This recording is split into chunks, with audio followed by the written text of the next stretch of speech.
Morning. Our first case this morning is MM versus Department of Children and Families. Mr. Coyle. Good morning, Your Honors. May it please the Court. Kevin Colbert on behalf of the Regional Counsel's Office representing MM, the father. Right. That's all right, Your Honor. We know each other.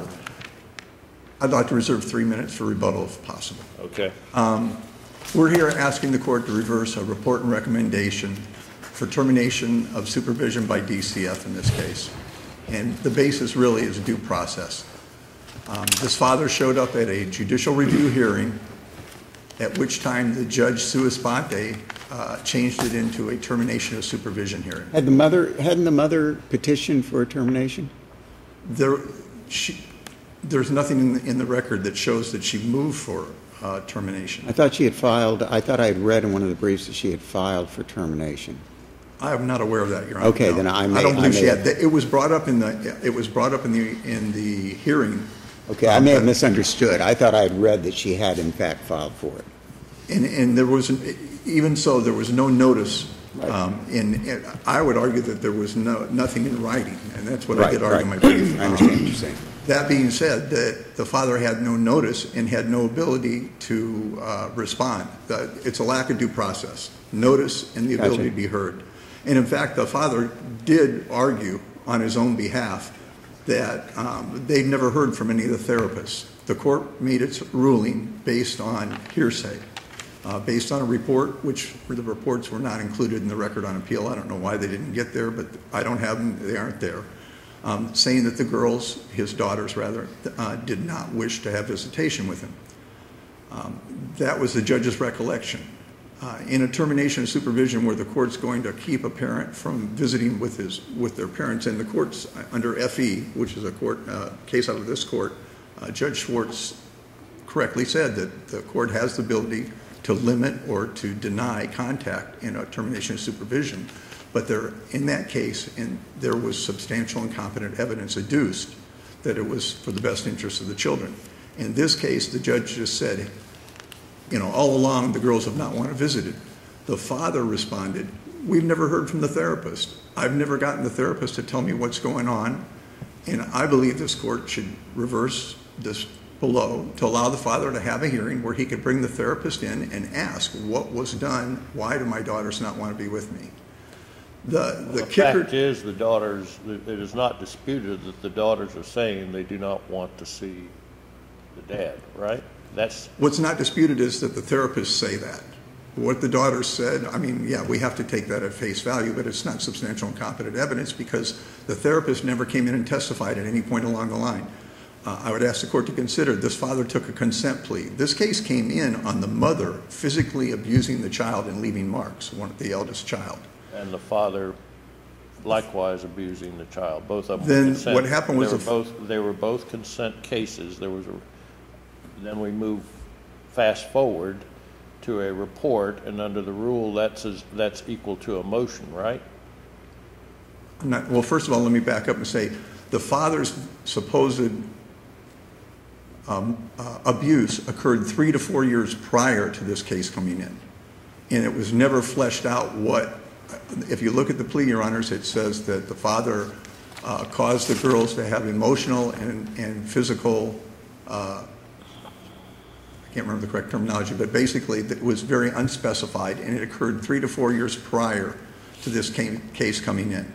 And, Your Honor, I'm not sure I understood. If I could ask the court for clarification that a report equals a motion. I thought part of your complaint is you didn't get 72 hours notice of the hearing. That was on the JRSSR. Yeah, that was on the JR. This is a judicial review hearing, and the judicial review and social studies report is required under 8.415D. Right. And that was provided more than 72 hours ahead, and that was sufficient to have the judicial review hearing. There's no question about that, right?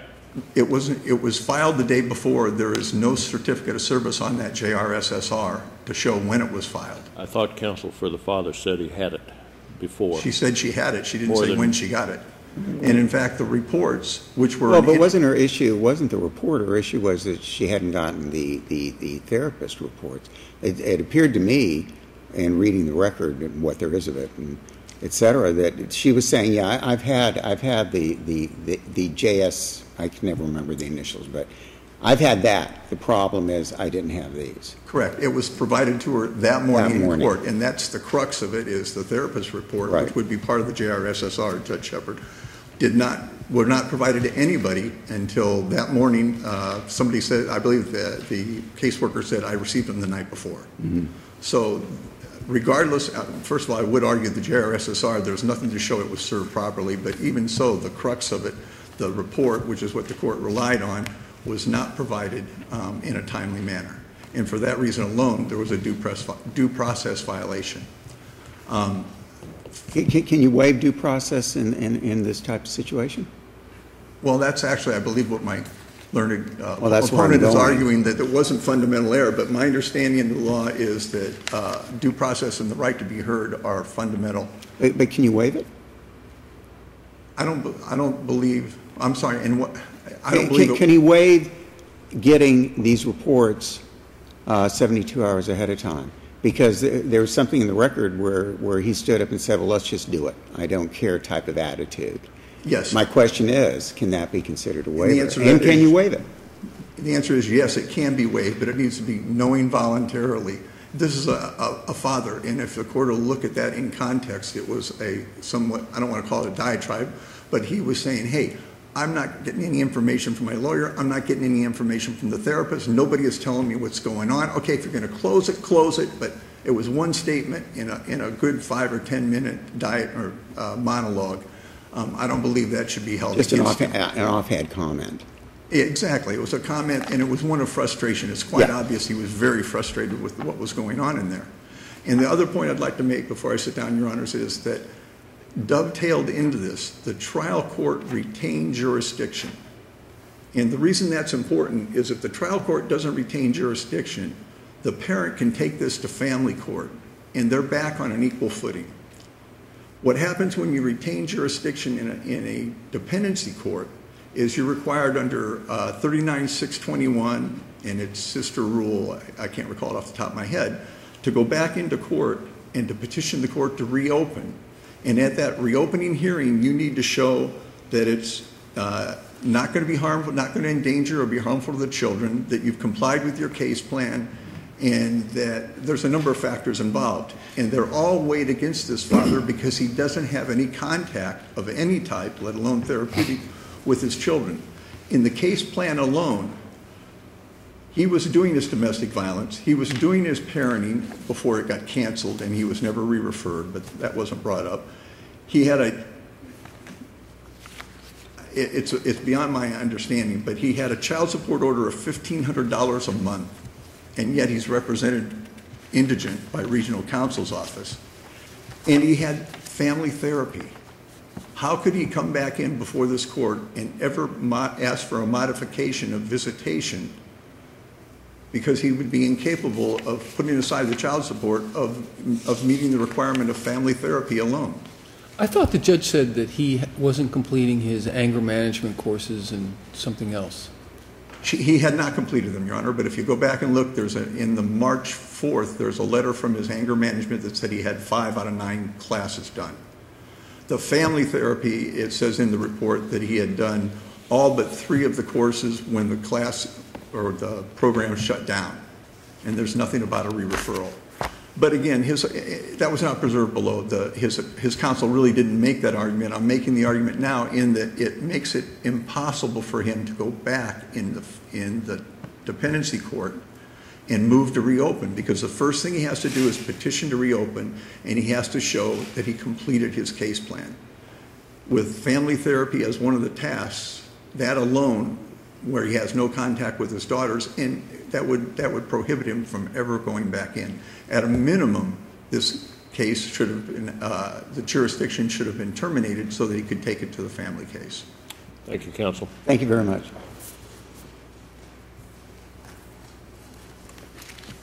May it please the court, Carla Perkins for the department.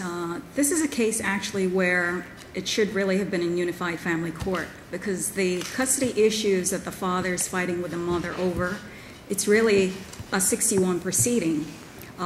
Here, 39013 subsection 4 actually says that if the court has terminated jurisdiction, any order the court enters can be subsequently modified by another court. So what you have here is clearly a frustrated father. The record does reveal that. The record reveals on page 4 of the transcript where mother's attorney stated on the record, and I asked to set this case today for a positive termination of supervision. This is not the department's request. The problem here again is, and there is a therapist report actually in the record where on page 324 of the record, there is a report from an agape therapist who reported that the older child who the therapist has been seeing is refusing to have anything to do with the father. Case comes in where when the father was abusing the older child, the younger child witnessed it, and so neither of them want anything to do with the father. The alienation that the father... Is that proof in the record? Is that in the record? Was that before the court on the day the termination order was entered? Well, that report seems to be an older report. Okay. It probably isn't the more current one that they said they had received the night before, because the case manager said she'd received the report, the most recent report, the night before. So that's why everyone was provided with it the day of the hearing. But why isn't based on the statutes? Why isn't this a denial of due process, and why shouldn't we send it back to follow the process? the problem here, it's not a denial of due process in the sense that the dependency case really is over. The continued problem here is the father being able to see the children for them to work out. These are divorced parents. The record is clear they're divorced. There's some kind of prior agreement because the father said he had visitation with the children before and then it stopped. So you have some kind of, whatever the issues are, he feels the mother is alienating the children from him. This is something that's an ongoing problem. So if the dependency phase really is over, if this was already in unified family court and the dependency phase is over, then the department pulls out and the court continues under 61. Mm-hmm. This is what needs to be done really here, because you have him fighting, he wants visitation, he wants at least visitation. This is something that's going to be protracted, because clearly if the children still are refusing to see him, it's going to take additional therapy. So what is the department's position about what this court should do? We would ask that this court affirm in the sense that the dependency case doesn't need to go forward anymore. The Say father again? affirm what the lower court did in terms of not allowing him visitation at this point because of the fact that the girls don't want to see him still. But the father, terminate, the lower court can terminate. If he moves to terminate jurisdiction, he can then file the petition, go into family court, and have that whole thing flushed out where... The order before us is an order terminating supervision by DCF. That would end the case, as I understand it, except for one provision in the order that says, that says, visits at the children's discretion. If we were to strike that or reverse it on the basis of FE, do one of those two things, however it happens, and otherwise affirm, this case would be at an end in the dependency court, and if anything needed to be done custody-wise or visitation-wise, it would be over in the family court, right? Correct, except the department would ask that the court not strike the discretion. Why? I cited to RF versus the department, where FE would seem to be directly on point, that a trial court can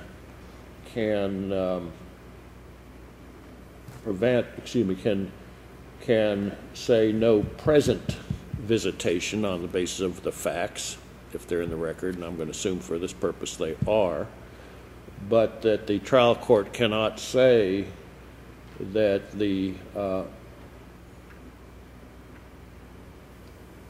cannot limit the ability of the father to come back into the future and seek to have visitation. This order does just that. It says only if the children want to. It makes the children the judge. I would argue that FE is distinguishable, because what the court did in that case was place visitation at the discretion of the mother, the custodial mother. Here, what the court is saying is the discretion of the children, because the children still don't want to see the father. And this is why I cited to RF, because in RF, the 4th DCA case, there, the court found that his mother had been allowed therapeutic visitation at the child's discretion, a right he had never exercised. You know, this isn't a right of the child also to be able to say, no, I don't want to visit a parent that I am scared of. And this is why we would ask that you affirm the order, and that order... Well, that's fine. The children can say whatever they want, but the father has some rights as well. The Absolutely. FE case is a case about the mother, but it was the same basic principle, it seems to me.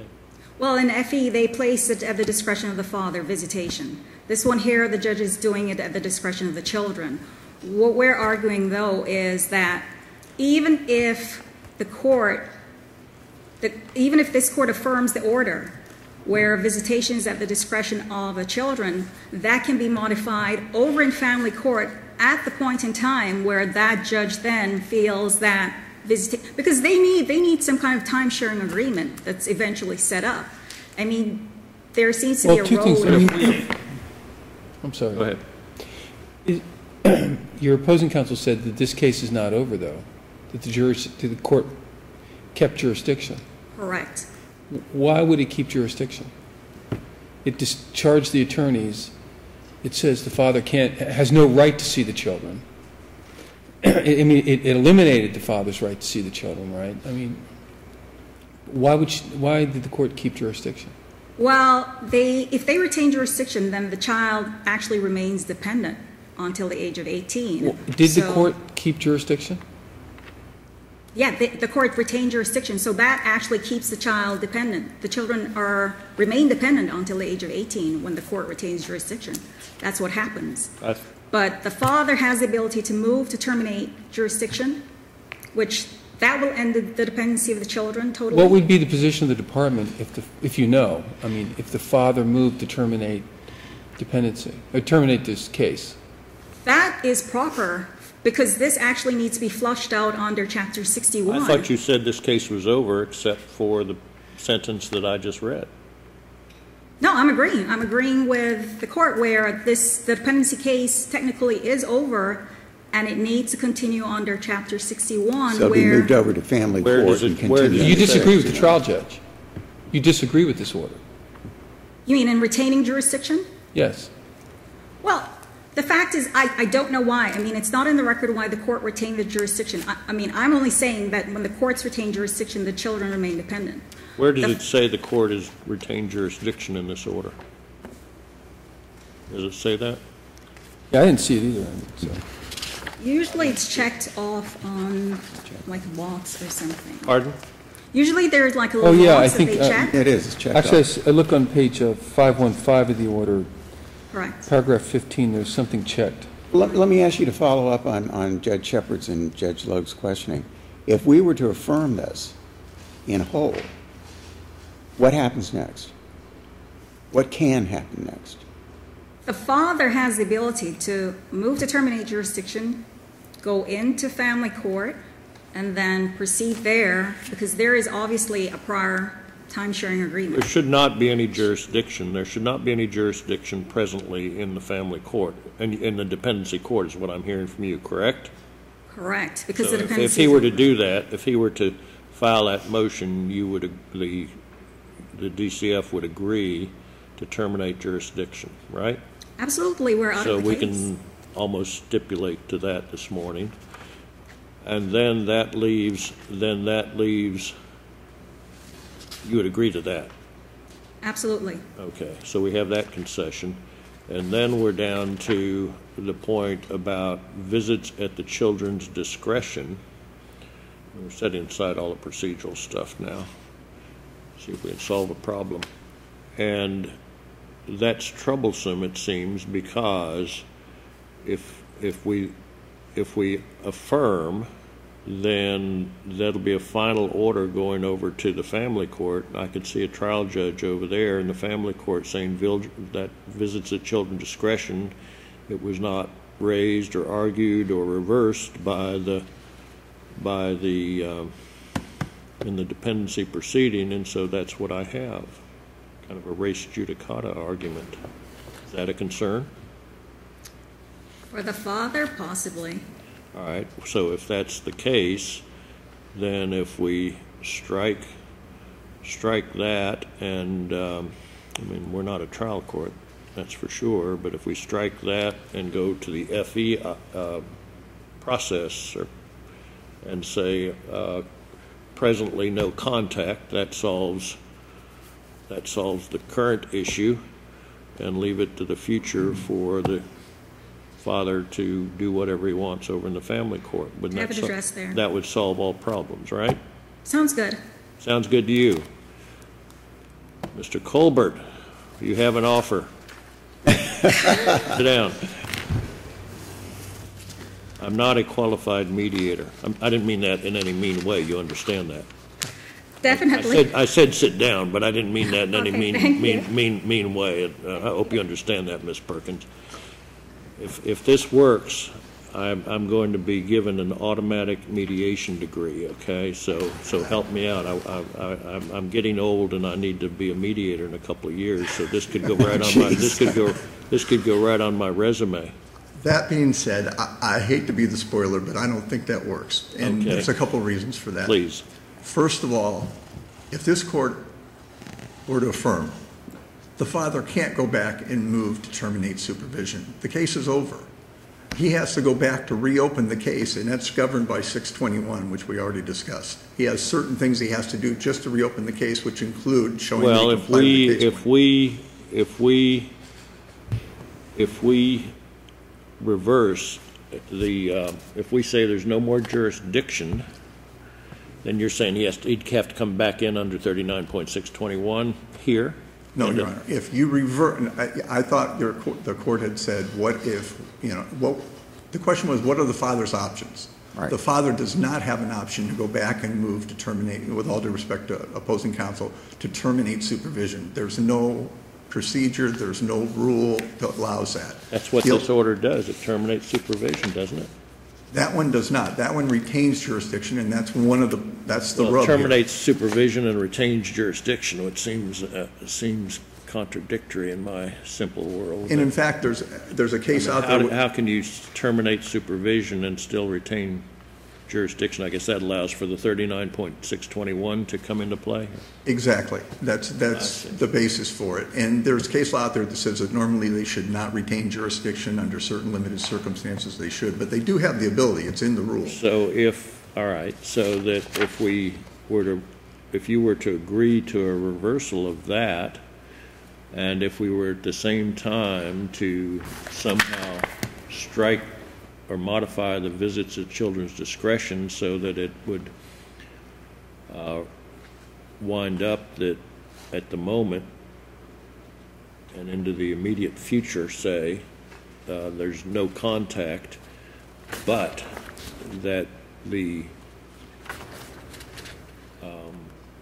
father's options are left open to go to the family court and get a visitation schedule or whatever else he wants, have a custody discussion. That seems to me to solve all problems.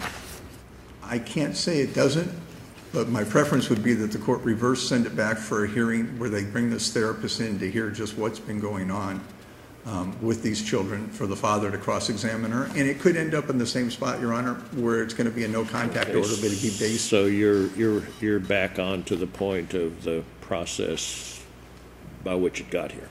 Exactly. And the reason I say that is under FE, it requires substantial and competent evidence to limit that contact. We don't know that it's there, but if it is. These hearings are pretty informal, as I understand it. People walk in and say, here's the report, here's the report. Well, and so to be quite honest, that's true under certain circumstances, JRs, shelter orders, where it says that, you can bring in hearsay. But in something like this, it should require substantial, it's preponderance of the evidence, substantial and competent evidence. Okay. If we were to strike that portion and send it back down, what happens? I mean, Which portion, Your Honor? The visitation portion, saying that it's at the children's discretion. If we strike that, saying that the fourth DCA case, we're not bound by it, we're bound by ours, then what happens below? Doesn't there have to be a determination based on evidence as to whether the father has discretion or not? Because it's just hanging. No, if you were to strike that language alone, Your Honor. That's what I'm saying. Then the termination of supervision would stand without that. Provision. Without the no contact provision, but he would still have to go back to the dependency court. Right. Because you've still got a jurisdiction That's my problem. point. We still have a jurisdiction problem. Thank you, sir. Thank you. Thank you, Your Thank you Honor. both. Thank you both.